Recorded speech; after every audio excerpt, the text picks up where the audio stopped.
This episode is brought to you by Bound Hat Company. Discover Bound Hat Company, where high-quality hats meet a greater purpose. Each hat is designed not only for style, but also to give back, with proceeds supporting charities like the PTSD Foundation of America. Whether for the outdoors or everyday wear, Bound Hat Company has the perfect hat for any occasion. Shop now at www.boundhatco.com and join the movement to support veterans and meaningful causes. Bound Hat Co. Style that makes a difference. The following podcast discusses sensitive topics. Listener discretion is advised. If you or someone you know is struggling, call or text 988 to reach the Suicide and Crisis Lifeline for 24/7 confidential support. Welcome to Survival in the Trenches, Life Beyond Loss, a podcast where we share the powerful stories of those who have faced extraordinary loss and found the strength to push forward and triumph. These are real journeys of resilience, courage, and hope. Join us as we uncover what it means to rise above, even in the darkest of times. Hello, everyone, and welcome to Survival in the Trenches. My name is Kelly Chandler. We are very honored today to have Steve Kiefer with us to talk about life beyond loss and how he is turning tragedy into purpose. Thank you so much today, Stephen, for being with us. We are thrilled to have you with us today. Thank you for having me, Kelly. Thank you. Absolutely. Before we get into why exactly we're sitting here today with you, I wanted to take a step back in time and just tell the audience a little bit more about you as a person, where you grew up, and maybe what your aspirations were as a young man, and how you formed a family, and from there we'll go into what's driving our conversation today. All right, great. Well, I'm speaking to you today from Detroit, Michigan, which is my hometown. I grew up in the Detroit area. I was the son of a Ford Motor Company engineer, so we were a definite automotive family, and I kind of grew up in the Detroit area working on cars all my younger days. I ended up going to university here in the state, Michigan State University, as a mechanical engineer, and then to the University of Michigan for an MBA. So I've got kind of a foot in both of those rivalries. I hired into General Motors, much to my father's dismay, because Ford Motor Company is a very family company. But I hired into General Motors as a 19-year-old engineering student, and just retired 2 years ago after 40 years with them. So it was a great career. Over the course of my career, I worked, in the early days as an engine engineer, and then into some management positions. And in my final couple of roles, I ran the global purchasing and supply chain activity for General Motors, and then I ran the international business for General Motors, which is about a million vehicles that we sell in about 60 countries around the world. I retired from that about 2 years ago to focus my effort on the Kiefer Foundation, which we're going to talk about next. Yeah, that's pretty incredible. You don't hear, well, at least this day and age, you don't hear a lot of people that stay with a company for that amount of time. That's pretty commendable. That's a long haul. So, and you're definitely a Michigan guy. I mean, you've been there for a while, and you've been to 2 different schools, and you're still there. So that says a lot about you must like it there. I've never been. So I do, and it's my home state. It's a beautiful place to be, especially in the summer. If you like snow, it's great in the winter as well. But over the course of my 40 years with GM, I was fortunate enough to spend about 15 overseas, and I went over in 1993 as a young engineer, and shortly after got married and had my first child in Luxembourg in Europe, and the second child came to us in Japan. That was Mitchel. So Mitchel was made in Japan. Wow. And then on to our 2 daughters that were born back here in Detroit, and we managed to take them back over to Europe 2 more times. So it was a great career. It's been a great chance to expose my 4 children to the international lifestyle. They all speak French, and they're all very comfortable on the world stage. So it's been a great experience for our family. I can imagine. And that's wonderful. It's funny. One of our sons is getting ready to get his first, real job. And I'm like, you could travel the world with this company. Take advantage. If you can work for a company, it sounds like you were able to do so many amazing things, especially having children in other countries, rather. It's pretty fascinating. And the fact that they speak another language, what a benefit, right? Yeah. So it's pretty cool. So about your family. So you have 4 children. Mm-hmm. And you, where did you meet your wife? Were you in the States here, or did you grow up with Yeah, we her? met. We actually met in the Detroit area. It was a blind date from a mutual friend, and we were together for several years. And then I went off to Europe for my first assignment, while she stayed home and planned a wedding for about 9 months. Wow. We got married in the fall of 1993. Wow. That's And awesome. I took her immediately afterwards to Europe for the start of our new life there. And a couple of years later, our first son, Blake, was born in Luxembourg, as I mentioned. Wow. That's pretty incredible. So I'm sure it was interesting having kids overseas, but it sounds like everything worked out just fine. And you were back. When did you come back to be in Michigan, like permanently? Was that Yeah, it was actually the summer of 2013. We were back here visiting, and my son Mitchell, who was a hockey player, an ice hockey player as a goalie, he got roped into some tryouts here in Michigan, and the coach fell in love with him and said he wanted to put him on the team. So that was the beginning of the end. Mitchell decided he wanted to come back to Detroit to play for Detroit Catholic Central, which is kind of okay? the dominant hockey team here, and we agreed to let him come back, and then the other three children said they wanted to come back, and then the rest was history. We all moved back, so we literally moved back here in 2013 to have Mitchell play high school hockey. That is pretty cool. I read about his history being a goalie, right? He was a goalie. Yeah, And you had mentioned something about goalies are kind of quirky, like they have their own vibe or personality. And I understand that being a hockey mom of three boys, none of them played goalie, but I get what you're saying. Funny enough, they're just a different breed. So, yeah. If you know hockey players, you know the personality of goalies, and actually you know the personality of hockey goalie moms and dads. We're a yeah, bit different. Well, I spent the better part of his life behind the net, just acting like I was part of the game. So sure. kind of what we do. It's a tough role to be a goalie mom or dad. I agree, and we joke because they get up and they switch sides when the goalie switches sides, and so Yeah, it's funny. And we told our friend that who just her son just became a hockey goalie that you're not a hockey mom or a hockey goalie mom until you get up and move. Like you that's have to right. move when they switch sides. So anyway, I understand where you're coming from, and that's pretty exciting. He was able to pursue that, and he was so interested in it. So well, I want to get into why we're sitting here today. And one of our areas that we focus on in survival in the trenches is life beyond loss and turning tragedy into purpose. And unfortunately, and you can share the story in detail, your son Mitchell was killed by a distracted driver. And I'm so very sorry to learn about your story. And I know that as a parent, I am very certain that is something that you think about every single day. And it's something that you wish never would have happened. And through all that, you have started a foundation, which is incredible. When I look at all the details of what you've done, you have started something that is actually creating purpose and this from the standpoint that you're saving lives and you're showing an economic impact by working with government and just getting the word out and really making a change through behaviors and showing those outcomes that a simple change can result in a much better outcome. So I was hoping that you could explain to our listeners what exactly the Kiefer Foundation is. Yeah, well, I'll start just by saying, yeah, we lost Mitchell. It was 8 years ago last month on September 19th. Mitchell had come off an amazing high school career. As I mentioned, he was part of the Detroit Catholic Central State Championship hockey team. Some of the best days of his life in the spring of 2016. He had a great summer of 2016, and he was in his first month as a new college student. We had just moved him up to Michigan State University, where he was going to study neuroscience, or he was studying neuroscience. He was literally there only for 1 month, though. He came home one weekend for a Detroit Lions game and was driving up on a beautiful Monday morning. It was 7:50 in the morning. Perfect weather, dry roads, no reason for a crash.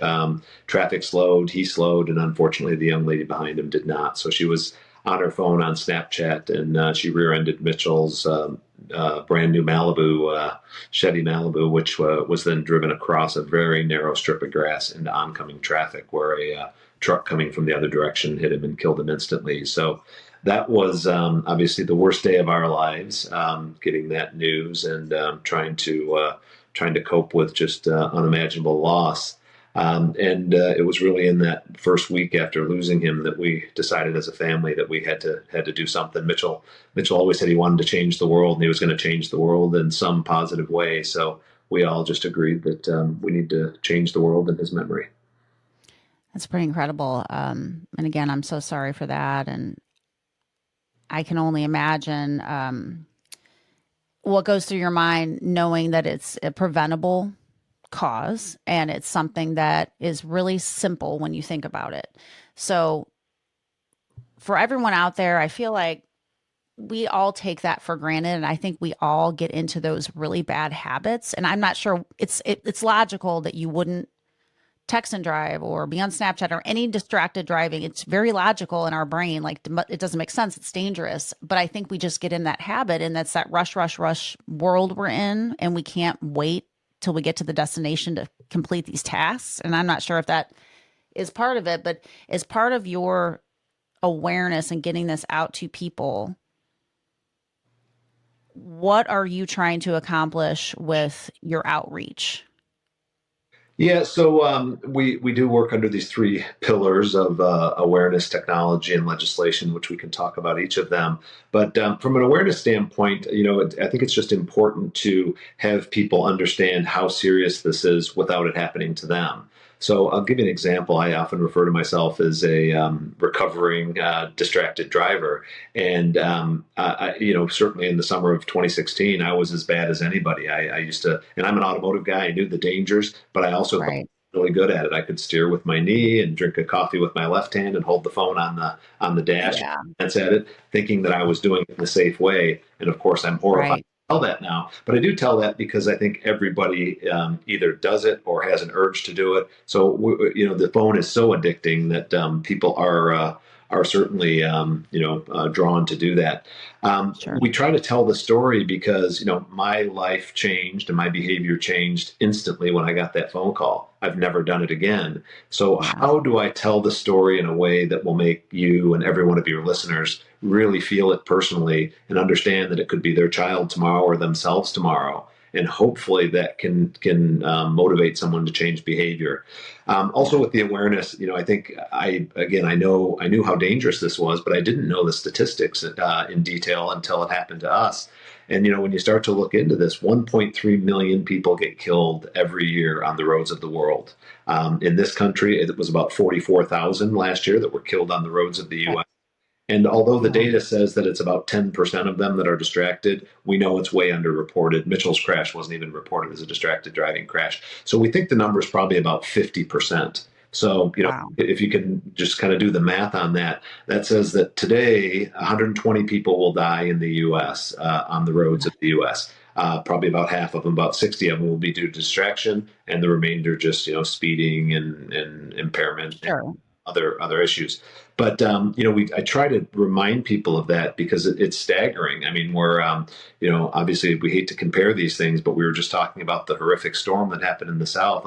At first, it was 120 people that died the first day, and I got to thinking, I mean, this is horrific. But on that same Yeah. day, 120 people were killed on the roads. On the roads. We're not doing enough to try to combat that. So, unfortunately, there's no limit to victims' families like mine. Every day, another 120 families are created that are, mourning the same way and trying to figure out how to help it. So, I hope Sure. those numbers sort of, and of course, we could go through the numbers state by state by state because we are Yeah. on trying to correct this. But the numbers really are staggering, and hopefully that resonates with people. That one glance at the phone can cause a crash that may take your life, a child's life, or someone else.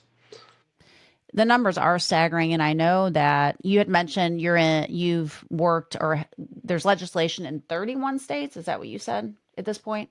Yeah, so under our legislative pillar, we work on something we call hands-free USA. It means trying to get what we call hands-free laws. Are very simple. It basically is a law that says it's illegal to hold a mobile device while you're driving an automobile. By the way, every developed nation in the world has this. You wouldn't think of holding your phone while you're driving in Europe. You'd be ticketed and Hmm. points on your license. Yet here in the States, traffic laws are state laws, so we have to do it state by state. And we've been successful now in getting those laws passed in 31 states. So in 31 states, it's illegal to hold the phone while you're driving an automobile. It's a primary Hmm. offense. So police officers seeing someone hold the phone can pull them over. And the fines vary from at the low end, $30, at the high end, close to $1,000. But I don't think the fine is the most important part. The most important part is making sure everyone understands that the behavior is illegal. So as I said, we got 31 states done, including my home state, just about a year ago. In every Hmm. state we get these laws passed, the crashes and fatalities tend to drop about 10 to 20%. We have a company that we work with called Cambridge Mobile Telematics that can monitor how people are using their phone in the car. And their data would say that in June of this year, 1 year after the law being passed in Michigan, distractions were down 19.7%. So we know that the laws work. They're not perfect, but we Right. feel they're foundational because until it's illegal behavior, you really can't then start coming up with solutions to eliminate it. It's very analogous to drunk driving in the 80s and 90s when Mothers Against Drunk Drivers came along, pushed very Mhm. fines, sat in courtrooms and made sure people lost their license, and that has changed behavior. Yeah, it absolutely helps. I know, ironically, yesterday, the company you just referenced, what was the name of it? It was Cambridge Mobile Telematics, correct? Mobile telematics. They just came out with a report from Missouri, which is where we are. And for us, and it's not illegal yet. Or at least they're not doing anything until I think January 1st of 2025. We're already down 5% here, which means that 1,000 crashes have been prevented, 600 injuries, and 5 fatalities, which has resulted in a reduction of 22 million in economic damages. When I read that, I was shocked, and it's not even in effect yet Right. completely until the beginning of this next year. So just to even see those numbers kind of in your face, like, wow, this is amazing. You don't realize how it's impacting families, the economy, everything that's wrapped up into the results of these horrific crashes. It's pretty telling that they can make a difference with this legislation. Yeah, it really is. We know it helps, and again, I just hope your listeners think about that because it's hard to count things that don't happen. But imagine 5 people are alive, and it could be your child. It could very well be your child that has been saved by this. You'll never know, but Yeah, someone's 5 children are alive today, right. otherwise may not be. Because of that. So when you go into these states, is it just time or the processes that, to me, it would be like, this is a no-brainer. Why does it take long to get done? Why wouldn't they sign it tomorrow? Because of all these wonderful results in, life spared and economic damages spared. What is the roadblock there? Or is there one? There's definitely a roadblock. Legislative change is hard. I've learned. I didn't do it in my earlier career, so this is these last 8 years have been my first sort of run at this. What you'll find in every state that there's always resistance to change. So even something that should be non-controversial like road safety, you'll always find Mhm. some people that will be opponents. Generally, the people that are arguing against this legislation are people that I would say are generally far right, maybe leaning libertarian, that really will Mhm. talk about civil liberties, personal freedom. Don't tell me what I can do in my car. Government overreach. I'm a Mhm. Republican. Less legislation is good. We should really be careful with any more legislation. And those are all interesting arguments. But usually, what I say back to them is, if you want to argue civil liberties about wearing your seatbelt or wearing a helmet while you're riding a motorcycle, which are also laws, I get that. I mean, more power to you if you want to not do those things, and you may be killed in a crash. But this is different. This is like drunk driving because when you're using your personal freedom of looking at your phone, you're blindfolded, and Mhm. that's what's going to kill my kid. And now we've got a different discussion. So usually when I explain that to legislators, they kind of get it. Sure. And I would just say that we generally survey. So our process is quite simple. We have a model bill that's just written in plain English that every state can use. Every state's got different processes and different timelines, of course. So they Sure. a bill. We try to find really powerful bipartisan bill sponsors, Republicans and Dems that are like-minded, and then we bring a lot of victims' families together and we testify and we push for this, and eventually we get it done. In my home state, it took 5 years with full support of the governor from the beginning. In this particular case, I hate to say it, but it was all politics. The Republican leaders of our Senate did not want the Democratic governor to have a win in traffic safety, so they wouldn't hear it in the Senate. And literally, as I told the Senate leader, well, you've just blocked this thing for another year. 1,000 people will die in Michigan this year, and a good 20% of them could have been saved. But you're playing politics, basically delayed it 1 year. And unfortunately, there's more cases of that than I hate to admit. I believe that 100%, unfortunately. And it's obviously that's terrible to hear just because they're supposed to be working for all people. So I get the frustration. I can only imagine. It sounds like you kind of have to show up with a full army. Are you leading this charge in every state, you personally, or is this your foundation, or how is this working for you? Yeah, we have some great partners. I work with another nonprofit called StopDistractions.org. A good friend of mine, Jennifer Smith, lost her mother to a distracted driver several years ago, and she's been on a crusade to do this in every state. So she's got a great network. She's got a great network of grassroots victims' families. And then what we do is in every state we just pull together a coalition. So right now our next top priority is Florida. And we've got, a number of victims' families, a number of law enforcement, Department of Transportation, insurance companies, other influential people that become the coalition for Florida. We usually try to find a good, strong leader who can manage us through it.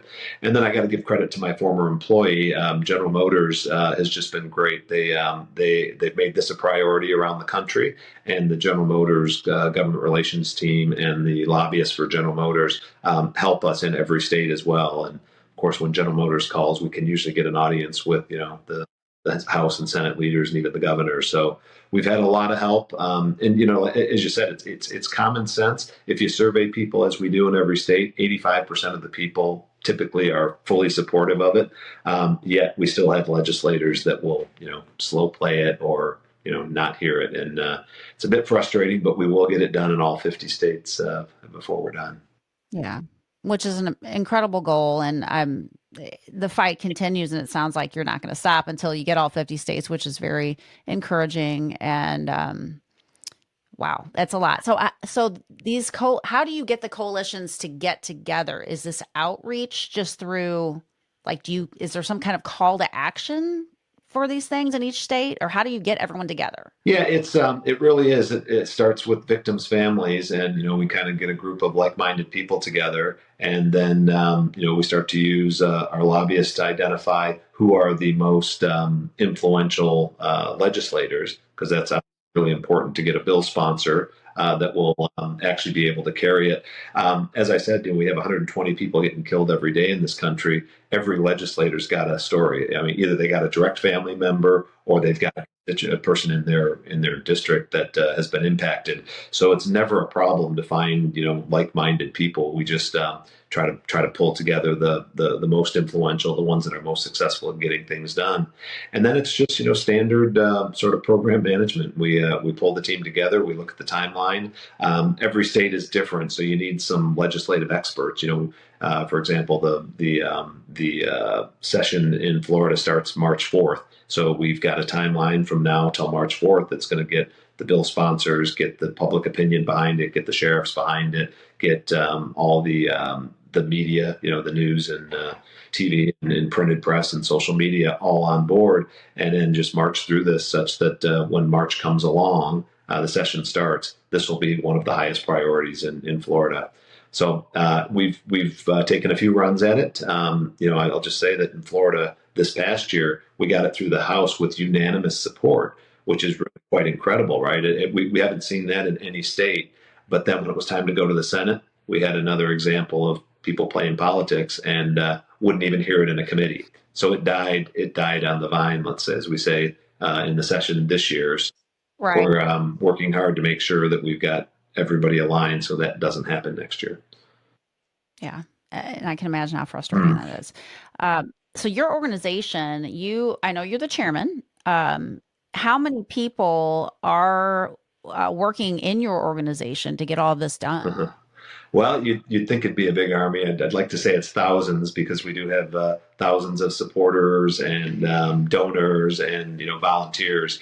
The reality is, it's just a small group of us. There's about five of us on the board that are basically doing most of the work. But we've been very blessed to have great support, great donors, so we're able to do some decent fundraising, and we really try to.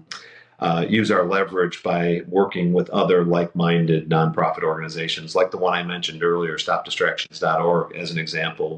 With our fundraising, we help support them so that they can get these state-by-state things done with our help. We've got a couple of safe driving schools that we work with that we also share our resources with. So we definitely are not trying to control this in any way. This idea of not invented here, that's not us. We will work with and plagiarize and support and give away anything we can.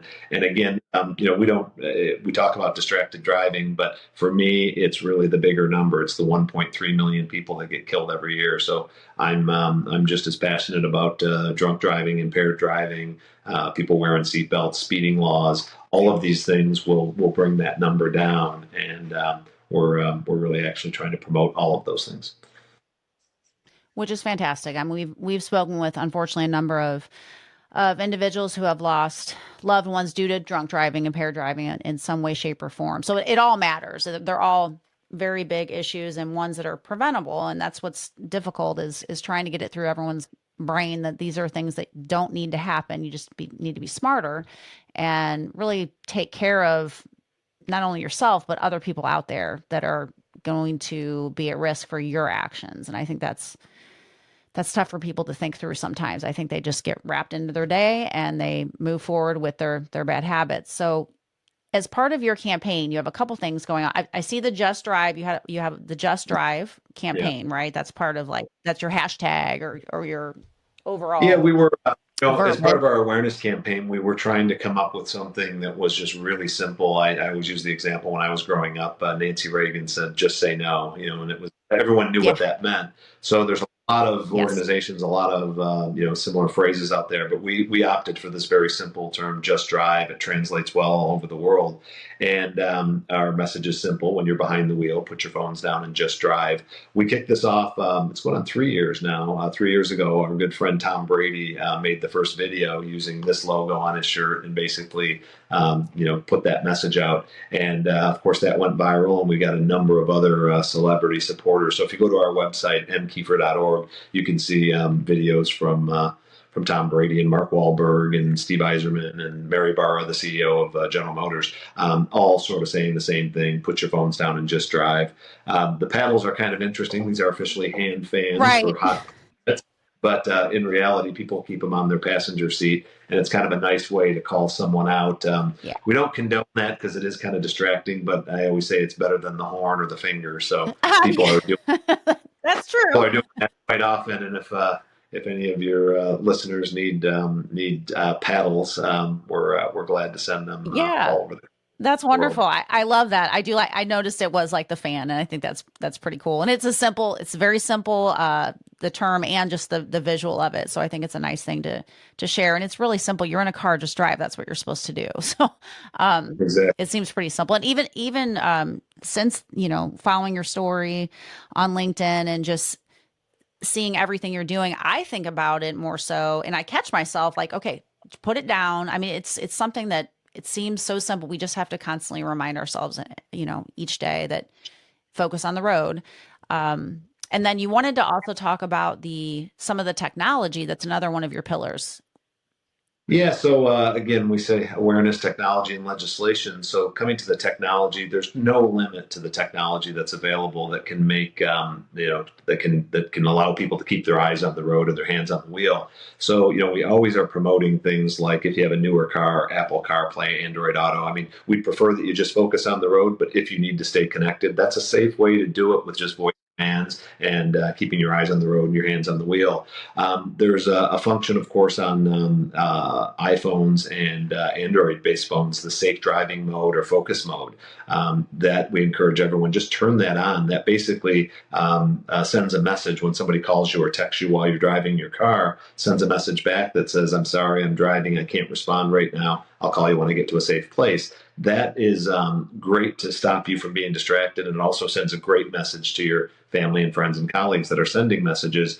And then there's newer technology in automobiles that are actually monitoring your eyes while you're driving a car. I drive a Cadillac with a product called Super Cruise, which is sort of semi-autonomous on highways. And so I'm driving without my hands on the wheel and my feet on the pedal, but my eyes must be on the road because there's a camera that's watching my eyes. And if I'm distracted or drowsy, it will shut the car down. So there's technology, and that's mandated in all new cars in Europe right now. So technology like that could do this. And again, there's no limit to the safe driving apps. The one we mentioned earlier from Cambridge Mobile Telematics is offered through 24 of the largest insurance companies in the world.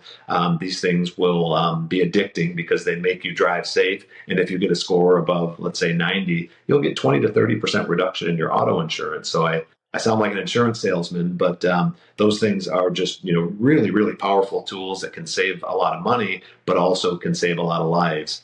And then the last one I'll just mention, because as part of our awareness campaign and also using technology, we're trying to come up with a way to bring the dangers of distracted driving and the experience into the classroom and into the driver's ed program. So we're just rolling out this new what we call Just Drive simulator. So this is based on augmented reality, and basically we give this to young drivers, and they can experience basically in a very realistic setting the dangers of responding to a phone call or a text, looking away, and then having a crash. So that's in its early stages. We hope to roll it out officially in January of the new year at the Detroit Auto Show. And we're obviously looking now for partners that want to support us on this. But our real hope is to get these goggles. We happen to be using the MetaQuest 3 goggles, but we could probably manage this with any product. But our goal is to really get this to every young driver and eventually even older drivers. I mean, this is a problem for everyone, but we feel like getting these into the high schools, the driver's ed programs, and even into the middle schools, because we want to catch kids before they start driving. We think this is a very effective way. And of course, all the kids are, the young people are familiar with augmented reality, and there's all kinds of other educational and STEM programs that we can put into these. So our safe driving simulator is just one of many apps that can be used. And again, when you experience, it's startling when you crash, even in augmented reality. And hopefully that leaves people with the impression that will maybe change their behavior. I completely agree with that, giving them a true impression of what the result of their action could be. And I definitely agree that younger age group, that middle school age group, first of all, they're huge into the gaming. Then it catches them prior to them starting these bad habits. Have you ever thought about like kind of tacking on to like the DARE programs? I don't know if you have that where you are. But we have that in Missouri where it's more about drugs and things of that nature. But like you could have that as part of a program like that within the schools. I think that would be interesting because they don't always have driver's ed courses. It was optional, at least for us. You didn't have to take driver's ed. So I didn't know if that was an option or something you've talked about or. Yeah, we're actually talking about any path to get these into more people's hands. So, Mothers Against Drunk Drivers have been a great partner. We're starting to come up with some concepts that can simulate impaired driving as well. So I think you can do anything with software these days. We've partnered in the past with SAD, which is the Students Against, I think it's Destructive Decisions, but the similar to DARE. And any organization that has reach into a large group of people is a perfect candidate for us because again, anybody that's a driver or a passenger in a car or even a pedestrian is a target audience and at risk these days. Back to the middle schoolers too. What we're finding is when you get this ingrained in the middle schoolers, they tend to be the ones that call out the parents. Right. If they're, and most people, I've talked to a lot of parents that have said, geez, you've got my kid policing me now, which is great. I mean, that's where we want to start. And hopefully there will be a generation that will understand these dangers and won't touch their phones while they're driving. Right. And I agree. I have to say our youngest son, 13, has called me out before. And it's so true. I think as adults, you just think you have everything under control.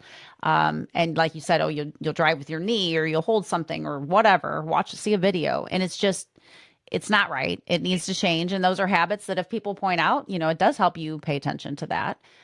So I think it's helpful to get that in the younger kids' hands. Certainly very interesting to show them that. And with GM, have you worked with them on any additional technology, just having your experience there and speaking through, what they could potentially do in their cars or anything like that?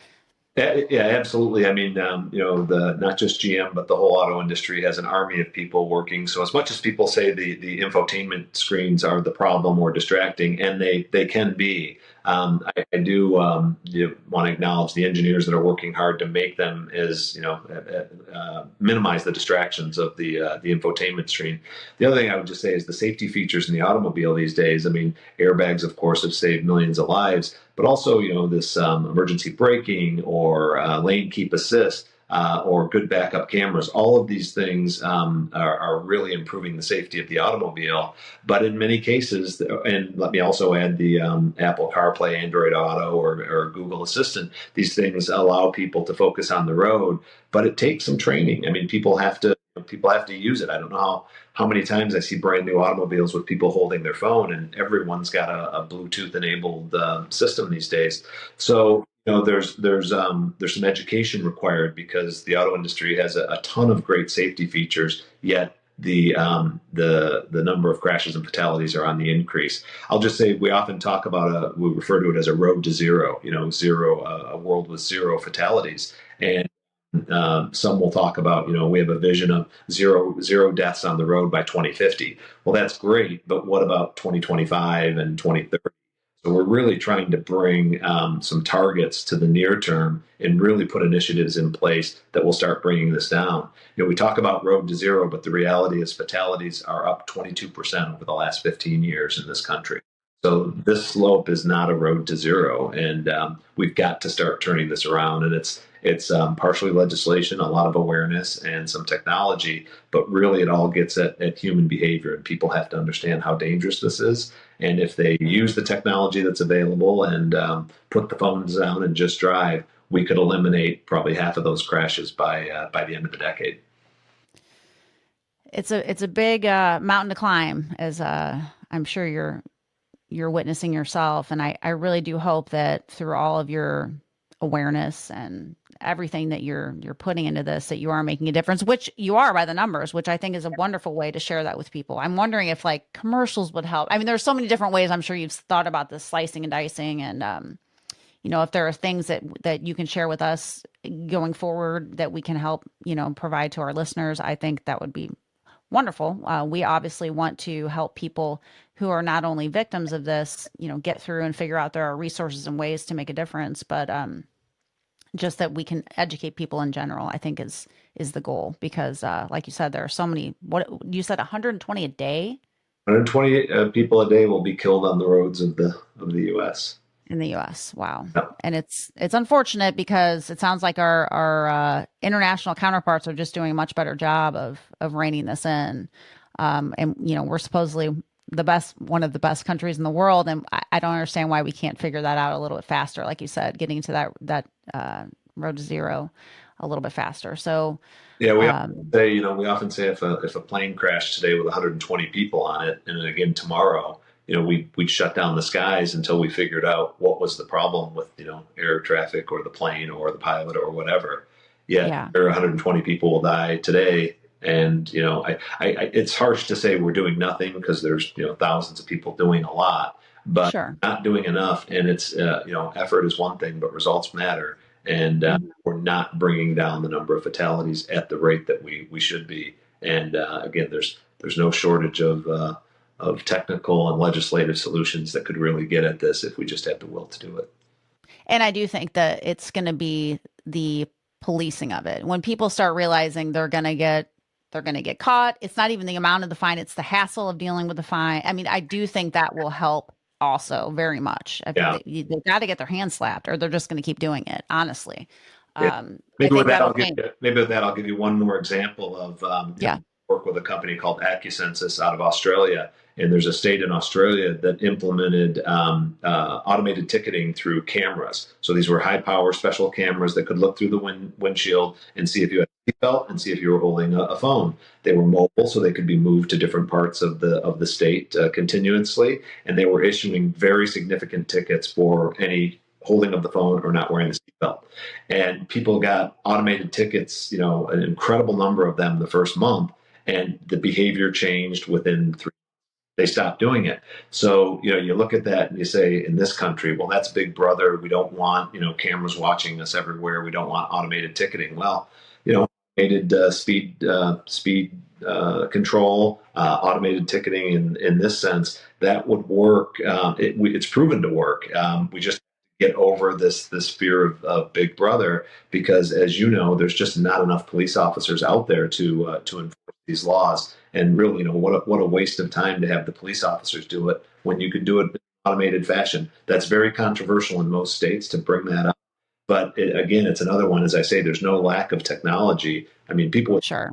tomorrow if they all got $500 tickets today on an automated camera. So That would wake me up. I've had to deal with my husband's tickets a few times and I don't speed at all anymore. And just because it changes behavior. And so I do wonder why we don't go for some of those things. I understand it's Big Brother, although I'm not sure what showing you on a camera with right. holding a phone is a big deal, but it would absolutely change behavior. And I wish they would do a study to show, I mean, I'm sure there are studies. Pick a city here in the US, do it, see how the behavior changed and give us these statistics that you already have for other reasons. I would love to see that math and see what happened. It'd be pretty incredible. Yeah, we have a bill right now here in Michigan that's proposing those cameras only in construction zones, and I think that would be a great start. What a great Would.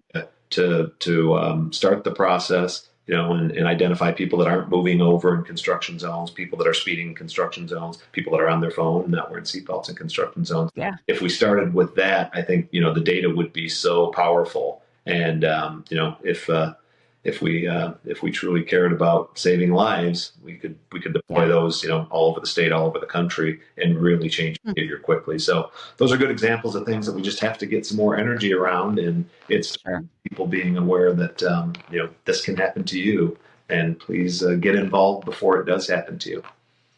Absolutely. Well, I know we're running short on time. I want to thank you for your time today and all of the information you provided.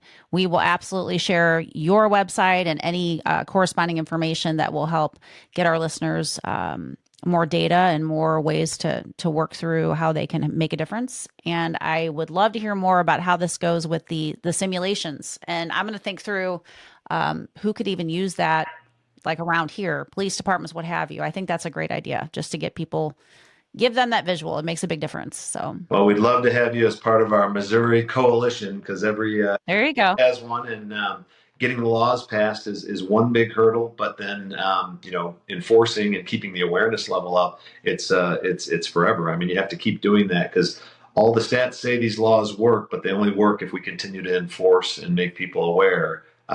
Sure. And that's really important in every state. So, yeah, awesome. Well, thanks again for your time, and we'll be in touch, and we'll be sharing out all that information. And best of luck with everything you've got going on. thank you so much, and thanks for taking the time to help us spread the message. You've been listening to Life Beyond Loss, a podcast from Survival in the Trenches. If you'd like to get involved and help those struggling to cope with personal loss, visit us at our website, survivalitt.com, and follow us on social media. Don't forget to subscribe and share this podcast so we can continue to grow and reach more people in need. Together, we can make a difference.